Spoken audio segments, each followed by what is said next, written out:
With all due respect to entrepreneurs out there, I'm not sure if there's any entrepreneur that knows exactly what they want and what their brand is going to be right from the get-go. Right. I don't think that's ever going to happen. 100% right. Hi, I'm Faisal Karmali. Welcome to Karmali Exchange. Business owners need to help each other out. Keep on pushing to meet the needs of the customer will meet the needs of the business. Welcome to Karmali Exchange. Yep, I'm wearing my biker jacket. Well, it's a change for me, of course. We'd love to feature the entrepreneurs who turn their passions into profit, and our guest today, Joseph J.D. Dubois, navigated the twists and turns of steering a business fueled by his passion. He's the founder and president of Freedom Biker Tours, a Canadian company redefining motorcycle tourism with this unique throttle therapy experiences. JD overcame 2 life-changing motorcycle accidents and went on to build an international motorcycle tour brand. JD's story is one of resilience, passion, and a deep love for the open road. Welcome to the show, JD. Thank you, Faisal. This is so exciting. I really want to understand what you've gone through when it came to these motorcycle accidents in a quick, 30-second clip. I know I'm not doing enough service for you on this one, but what did you go through? Well, trauma. I went through trauma. And that's what, throttle therapy is all about. It's people that have turned to riding motorcycles for the healing and therapeutic benefits of riding motorcycles. It could be any kind of trauma, emotional, financial, physical. The trauma I went through with both accidents obviously was part physical, right, and emotional, and some financial trauma as well. So it's a 3-shot. When you go through a trauma in multiple facets, you have to face a lot of your fears, and then you start up the Freedom Biker Tours. And how did you do that with all these challenges of all this fear and stuff that's going on? I've gone to school 3 times. I have 3 post-secondary accreditations, including a master's degree in tourism management. And one of the things I learned through all that education was the acronym FEAR: face everything and rise. Nice. Right? Gotcha. So that really is kind of a foundation of, facing your fears, not necessarily conquering them, but embracing them and learning from them and adapting to them and growing. So how the hell did you do that? I can only imagine going through what you went through and then saying, fuck it, I'm going to start this. Literally, that's a lot of intestinal fortitude to turn around and go through a fear like that. So what was the trigger that said, okay, I got to do something about this and turn it into biker tours? Well, the first accident was in 2012, and it wasn't that dramatic, but I broke a couple of ribs and I cut my collarbone right in half, and it hurt a lot, and that. And then a year later, at the same time, I told my ex-wife that I wanted a divorce, and I started the master's degree all at the same time. Oh. And when I was sitting at Royal Roads University with the professors and my classmates in the first residency there, and they were explaining the program to us, and they said, okay, you have a choice of a couple of different things in the last module to, whether you do a full graduate research project or a combination of some internship and a smaller project. Does anybody know what they want to do? And I was like, I do. Yeah. Absolutely. Yeah. And they said, what do you want? And I said, I want to do something about motorcycle tourism. And one of the profs rides. And he said, man, that is the coolest topic. No one's ever done anything like that. Nice. And that's kind of where it all started was, the 1.5 year labor of love of all that research for that paper is where it really, I've been riding my whole life. Right. But that research connected the dots for me. Okay. And I really started to understand what I was feeling and experiencing and why. So cool. JD, when I look at my business, there's been a lot of things that have happened in my past that's kind of shaped the way I've run my business with my business partner. And one was the influence of my father, positive and negative at that piece. Your father was a World War II veteran, 30 years with the Canadian 30 years, Royal Canadian Air Force, 1940 to 1970. Pilot, and then he got into operations later and got out of flying. I was actually born on an air base in Germany. Damn. When he was over there with NATO for 5 years. How did that shape or influence your passion to what you're doing now? Well, my dad, in many respects, is a hero of mine. Okay. We lost him during COVID, 3 weeks after his 99th birthday. Oh. The guy was amazing. He was the strongest human being I've ever met. He was a family man. He and my mom were married for 75 years. Wow. He was dedicated until on his 98th birthday, he got his driver's license renewed for another 2 years, and he was still driving. But then a few months later, my mom passed, and at 95. Okay. And then my dad spiraled down and went into a home, and then 8 months later, he was gone. So link that to what your experiences with your hero and your father. How did that influence the business? Strength, Okay. resiliency, Yeah. a bit of stubbornness, Sure. Sure. passion, Yeah. family values, and he believed in people. He was a human guy, and that has always resonated with me as well. I believe in people. I believe in looking after people. I believe in the value of human beings and what we all bring to the table, regardless of race, creed, religion, political standing, whatever. It doesn't matter. People should come first. And that, I've seen it translate in your business. And when you look at, first of all, people don't realize how exclusive these tours are. Okay, so that's the first part of it. You've created a business, and if I've got this correct, JD, confirm this for me. There's one tour per year in Canada.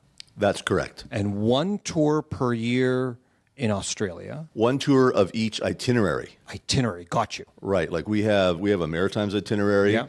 and currently we have 2 itineraries in Western Canada. Okay. And we've got a 3rd itinerary in Western Canada coming online in September 2026, which is actually a ladies only tour. Nice. Yeah, that's a big market, so we're doing And that's that part of that believing in people. It doesn't matter because generally speaking, biker tours have been a guys or dude thing. Now you've opened it up and you're creating that.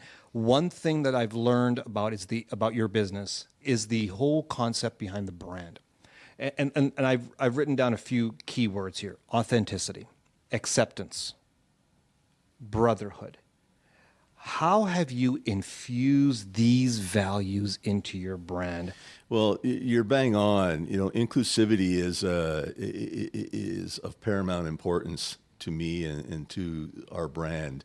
And again, that goes back to the whole thing I said about my father, and human beings are the most important resource on the planet, really. Yeah. And I guess you could say in a world of social media and digital marketing and technology and all that, one of the things, I guess a good example to answer your question succinctly is, I get a lot of people that just want to communicate with me via email or text message. Yeah. And whenever I get an inquiry, the first thing I want to do, and the first thing I do, and this actually resonates in some of the video testimonials that we have, where they say, wow, JD picked up the phone and called me as soon as you got my email, and I heard his voice, and the real guy called me, the owner, right? And that's of paramount importance to me, is that human contact. So we get to know one another because we're going to spend anywhere from 10 days to 2 weeks together. Yeah. So that's hopefully that answers your question. Yeah, the entrepreneurs and business owners that are watching this show will say, okay, how did you take these values into your brand? How did you market them? Now, what I just caught from what you said here, JD, is that you pick up the phone and you call after an email. That is not conventional marketing. That is the extras that will build the brand even further. And that touch that you actually care about the human being on the other end of that keyboard is so cool. Let's take it to what entrepreneurs are really asking about in a conventional way. How do you take your values and how do you market them to build your brand? Well, it doesn't happen overnight. For sure. That's for sure. Yeah. Like this is our third season right now, and the way things are going now and the feedback we're getting and the list of people that are already committing to our tours for next year, it looks like our fourth season is going to be our breakout season. Okay. And we're going to fill all our tours next year. Nice. And it's going to be like I said, the breakout year. To answer your question, it really is, it's about reinforcing the brand. It's reinforcing that messaging. It's about consistency. It's not about wavering. You know, I've had a lot of people approach me, digital companies, saying, I can help you with my website, and I can help you do this, and I can help you do that, and, you know, technology this, technology that. And I'm like, you know, I have a fellow that works for us. He's our guide in the Maritimes, and he's a retired Canadian Air Force helicopter navigator. Yeah. And he's one of the smartest individuals I've ever met. And Okay. he's a good friend, and he re-educated himself into digital marketing. Okay. And he and I do all the digital marketing. And since we started doing that a year and a half ago, it's gone like this. Yeah. Right, it's elevated our brand, it's elevated our messaging. Right. Things are really firing on all cylinders now. So I really don't think we need to do anything different. We have experimented with the different platforms out there: LinkedIn, Google Ads, Meta, Right. all that, and we know where we're getting traction. Yep. We know where to put our efforts, our time, and our money now. Right. So that's good. Every business needs to do that. Now it's about continuing that. Yeah. And continuing reinforcing our consistent messaging out there. JD, I think one thing that people have to understand about your business, at least from when I see it, is that, yeah, you can market, you can spend some bunch of money on different ways, but you can't bring out authenticity unless you have it. And the authenticity that you have with your business really comes across from your customer feedback, the testimonials. There's a piece that you talk about throttle therapy. Mm-hmm. The amount of times I've heard people that have been on your tours talk about that, and for the life of me, didn't understand what cage-free meant. Now, keep in mind, I'm not a biker. Okay. Like, bicycle was the last time I got on two wheels. Okay, let's put it that way. And so, you know, I've got members on my team, and they just love going on their bike, and that's their jam. You know, like and I'm sure they can resonate with being cage free or throttle therapy. So why don't you break it down for me? What the hell does throttle therapy mean, and what does it feel like to be cage free? Well, cage free is a simple explanation. If you're riding in a vehicle with doors and windows, you're in a cage. Yeah. If you're not, you're cage free. Done. Okay. Throttle therapy is actually a medical term that I discovered during the research for my graduate thesis. And there's a variety of definitions online about throttle therapy. Okay. And you know what? The most important thing about throttle therapy is its individual experience. It means different things to different people. But one of my favorite, I use this in my paper, one of my favorite definitions, and it's actually even on the website, and I'm probably going to mess this up, but it had something to do with throttle therapy. It gives you that same feeling as when you use illegal drugs, but without using illegal drugs, or something along those lines. Okay. Is what Is it adrenaline? Like, is it an adrenaline rush? No, I wouldn't call it adrenaline. Okay. No, it's more of a, let me explain it this way. When I ride, Yeah. I do some of my best critical thinking, whether I'm at the gym working out or whether I'm riding. I do, because what it does, you're so focused on what you're doing, because you have to be from a safety perspective, Sure. right?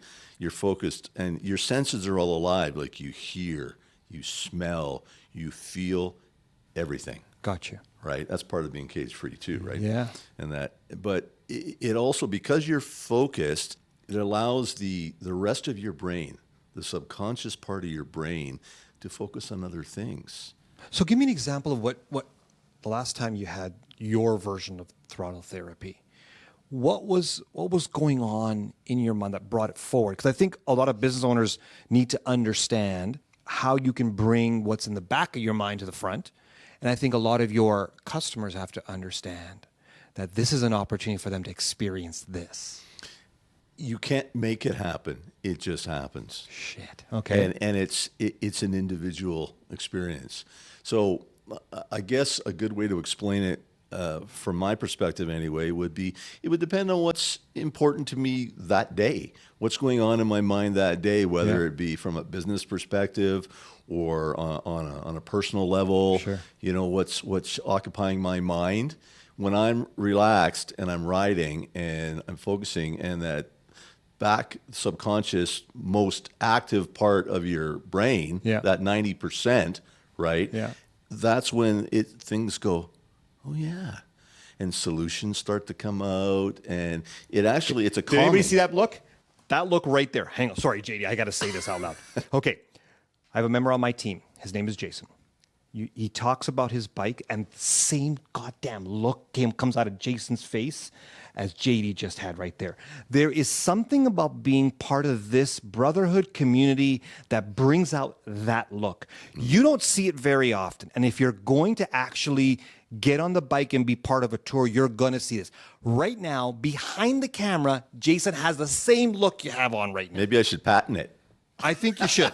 Like, it is so cool when you brought that out because there is no other experience. And I've interviewed and worked with a lot of business owners. Mm-hmm.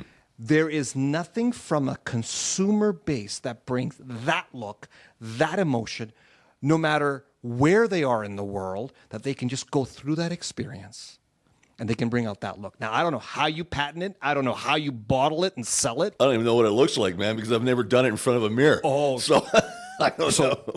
When you get a chance to watch this, take this clip and look at your face. Okay. And just by talking about it and how you actually described it, it brings a smile to your face. It opens up your eyes. You lit up. That's the same thing that Jason or any other, rider that I've spoken to, when they talk about that, is that the whole part of the therapy part of it? Is that what kind of brings it all out? Absolutely. Yeah. That is the core of it, I would say. And so when you have these customers coming to your tours, are they the people who've gone through trauma that are looking for this, or they're just trying to get that look? That's a good question. I would say it's a good mix. It's a good mix of people. It's a touchy subject to say to somebody, have you had any trauma in your life? Like, really, if they want to share when Carmen's doing video testimonials or whatever while we're on the tour, then they're more than welcome to, and some have. And just for the audience, Carmen is who? Carmen is my fiance. Okay. And Carmen is part owner of Freedom Biker Tours. Look at that. So she's your boss. Just say it. That's right, exactly. Yeah. She pulls my strings. That's right. And she is our in-house videographer, filmmaker, producer, all that kind of stuff too. So she creates all of our promotional videos. Got you. And all that too. And honestly, I credit her in the last couple of years for where we are now. For sure. With all that, helping with our marketing and all that. She's amazing. You have a consulting business that you're working with, a hotel. Mm-hmm. You're a biker yourself. Mm-hmm. You're in a relationship with someone who's working with you in your business. Mm-hmm. And then you're on the tours. Mm-hmm. What's that, 5, 6 hats? Forget about the other hats that you have to wear as a business owner. So now what? You're at what, 30? I don't know. If I count them, it scares me. So I try not to do that. Forget the hats. Let's talk about plates. You're spinning 30 different plates at the same time. From a guy who's accustomed to riding 2 wheels to spinning 30 plates, how the hell do you do it? I'm really organized. Yeah? Yeah. But, I do have to give a little bit of a plug from years ago when I was younger. I worked for a hotel chain. Okay. And they had, 30 properties or something in their chain. And I managed a particular market segment for all those hotels. Gotcha. So I really am going to credit them for helping me learn how to do that. So they created structure for you. Is that what you're saying? No, I created the structure. Okay. They just said, here's your job, do it. They gave you the opportunity to create the structure. I had to figure out how to do it properly, right? And I did it. And so giving them kudos. Talk about yourself here, man. Honestly. So you got structure. That means you've built a process. Right. It's repeatable. Mm-hmm. Sustainable. Yep. You can spin 30 plates. Yep. There's your big piece of advice to any business owner right there. just build a process that you can spin 30 plates at the same time. And it has to be a personal process too. Absolutely. And you have to be passionate about what you're doing, and I don't want to dismiss education as well. For sure. Because I have 3 post-secondary educational accreditations, right, including a graduate degree. Right. I think they all come together. Sure. And I'm at a point now in my life where everything I've done in the last 40 years has, I used to be a DJ too, right? Okay. And all that. You got the voice for it. Yeah, I Nice. used to do that and that. And it's all come together. When you look at your vision, and let's kind of narrow it down to the next 3 years. What's the vision for the next 3 years? Because when I speak to business owners and entrepreneurs and I say, what's your vision? They look out 30 years out in the future or longer. I want to narrow it down to a shorter term so people can really grasp what you're trying to accomplish. So in the next 3 years, what's the vision? Keep defining the brand consistently. Yeah. Right? If it needs defining, I'm not sure if it does. I actually... It'll be defined for you. Right. Your customers will define your brand Yeah, for sure. absolutely, they do. And actually, just to put a plug in for a friend of ours just wrote a book recently, and he really helped earlier this year. He gave us a pre-published copy of the book. Yeah. And Carmen and I both read it, and I was like, wow. And I actually put some thought into our vision and purpose and mission statements and the brand, and it elevated us to another level. It's called Brand Jitsu. Yeah. The guy's name is Michael Dargy. He's a local Calgary guy. Yeah. And- So what do you want your customer to feel or experience right when they get off that bike from that tour? I want them to be, what's the word? Like after sex, satiated? Is that the right word? That kind of feeling? We right? went from illegal narcotics to Yeah, sex. right, right. This is Okay. you only get on this kind of a show, right? Well, riding motorcycles is kind of like sex. You know what I mean? It gives you that same sort of reward. That's the point I'm trying to make, right? Gotcha. If someone had to ask me, are there 2 activities in your life that make you feel that way? I would say, yeah, sex and riding motorcycles. I'm good, right? But yeah, I want people to feel. I would hope people will take that breath and go, oh, yeah. Yeah. Like, I want to have a cigarette kind of thing. Yeah, right? Like, yeah. And that, even though I don't smoke. Yeah. But I think you know what I mean, I right? do. Yeah, I right. do. And want to do again and want to feel comfortable about, they got their money's worth. They got the value that we advertise in our brand that they're going to get. I really hope that people will say, yeah, I got my money's worth. Yeah. I got the value. When you look at all the years that you've been doing this, and most people don't right off the bat know that you've been in the hospitality and hotel business for how many years? That's not fair, man, because then people are going to know how old I am. It's okay. You can level with me. I'm old, so okay. you can just level with me. Okay, I'll say 40 years. 40 years. You're Travel, tourism, hospitality. I've done everything. in my home city, and you're working on a hotel out of the mountains in Banff. Correct. Feel free to plug the name so people can actually. It's the former High Country Inn in Banff, but it just opened a couple of months ago, completely renovated, rebranded as the Kenrick Hotel. Yeah. It is the most upscale boutique hotel in Banff. And it's amazing. It's a family-owned. They're amazing people. I've been with them since 2010, so 15 years now. And so building the brand of a hotel, building a business like the tours that you have, require some foresight, but the ability to execute on that foresight. So using the 2 businesses, how do you actually, create a foresight and then execute on it? What's the step-by-step you can kind of break down for me? Wow.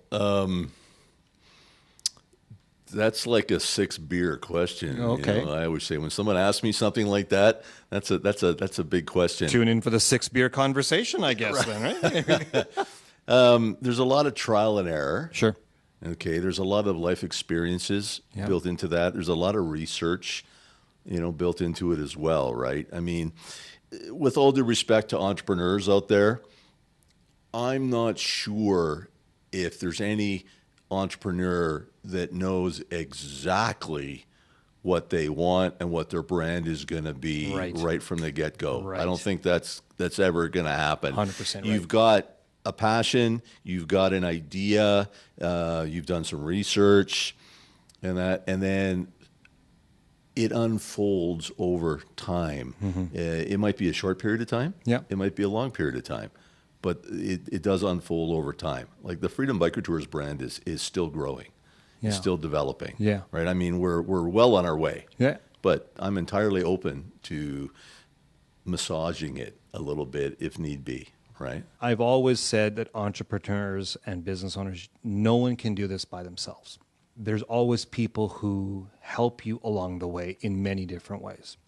If you look back at the people who've helped you build what you've built, what's the one best piece of advice you've received? Oh, wow. Because there's been a lot. I worked for some pretty incredible entrepreneurs over the years. It's hard, isn't it? Mentors. Yeah, it is really hard. What's the one nugget you can leave with me, man? Don't quit. Don't quit. Fucking A. Don't quit. Yeah. After going through 2 major accidents, getting back on the bike, building a tour, 40 years in the hospitality and hotel industry, of course you don't quit. Yeah. Like that's something that's so cool about, and so when your customers go through this and they see that you've gone through all this, first of all, do you share your personal story of your trauma and how you got on this bike tour? Like, do you actually share that with them?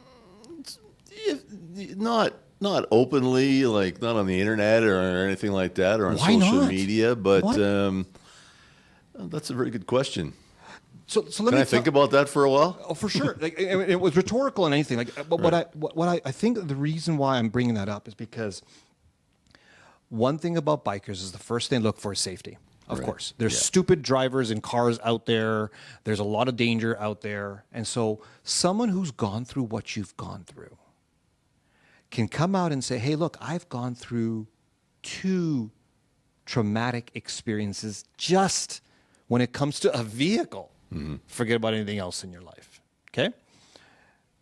When I put these tours out, I've gone through what the shit can go wrong. So that kind of gives some comfort off the get-go. Then the second part of this is I know what you're worried about. I've been there. And I think when you actually ask your customers who know your story, they'll go, that was the peace of mind that I got out of it. And for the people who don't know your story, we'll be able to say, hey, here's my thoughts, and this is why I want that throttle therapy. That's why I want to be part of this tour. So I think it's really cool what you're going through. I love the piece of advice of don't quit. It's absolutely very important. And I want to thank you for joining me on the Karmali Exchange. Thank you very much. Really appreciate it. Nothing need but to start success riding, for man. you. Oh, yeah. And come on one of our tours. Yeah. Like come down to Australia. I'm chicken, man. Really? This is as aggressive as I get wearing a jacket. Yeah, I'm chicken. Motorcycling. I'll leave my high risk to the stock market. How's that? Motorcycling is not about aggressiveness. That's it, right? But I'm chicken. I would submit that going on a group tour with motorcycles is safer than riding alone. I bet you. Because you're under our control. Yeah. We have a guide at the front. Sometimes we have a guide at the back. We have a support vehicle at the very back. Yeah. We know how to manipulate the group in and out of certain situations, right? And every morning we have a briefing about what's happening today and what you need to do. And Do your customers know that? Like when most of them people who've already been on other tours? Or are they rookies? Like, no. There has to be a minimum of 1 year riding experience, and we vet their licensing too. I want to see what their license is and all that. We have a conversation. That's another reason why I like the human-to-human contact, and not just book through the internet and off we go kind of thing. I want to talk to these people, and I talk to every single one. Someone who wants. You're not to renting a book boat with us. in Kelowna's Lake. You're actually right. Well, Absolutely. JD, thank you so much. That was awesome. Thank you. Thank you for watching the Karmali Exchange. Make sure you subscribe and hit the notification bell so you never miss an episode. You can also follow me on social media at Faisal Karmali, where we can continue the business conversation.